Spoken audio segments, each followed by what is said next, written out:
வக்கீலம்மா வக்கீலம்மா, வலிக்கு உளுந்துராதம்மா. உங்க ஃபீஸ் 250 ரூபா கொடுக்க சொன்னாங்கம்மா. ஓ, அந்த திருத்தி கேஸா? ஆமாம்மா, வாதாடி கொடுத்தீங்களா அதாம்மா. நீங்க என்ன பண்றீங்க? மறுபடியும் அவங்கள போய் திருடி போலீஸ் கிட்ட மாட்ட சொல்லுங்க. ஏமா சில்லற இல்லையா? அதான்.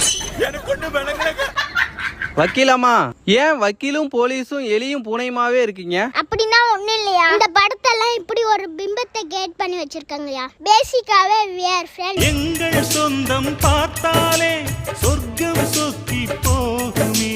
ஆமா, என்ன இப்ப போலீஸ் ஸ்டேஷன் பக்கமாவே அதிகமா சுத்தி சுத்தி வரீங்களா? அதெல்லாம் ஒண்ணும் இல்லையே, சும்மா சொல்லுங்க. கேஸ் கிடைக்கலையா? அதான். ஹலோ, அப்படியா? வக்கீலம்மா, நீங்க ஜாமீன் வாங்கி கொடுத்தவங்க ஜெயில விட்டு போக மாட்டேங்கிறாங்களாமா. ஹலோ, கஷ்டப்பட்டு ஜாமீன் வாங்கி கொடுத்து ஏன் ஜெயில விட்டு வெளியே போக மாட்டிருக்க? இங்க ஜெயில விட்டு வெளியே அனுப்புறதுக்கு 1 மணி நேரம் லேட் பண்ணிட்டாங்கம்மா. அதுக்கு என்னடா, அதான் வெளியே வந்துட்டல, சந்தோஷமா வீட்டுக்கு போலாம்.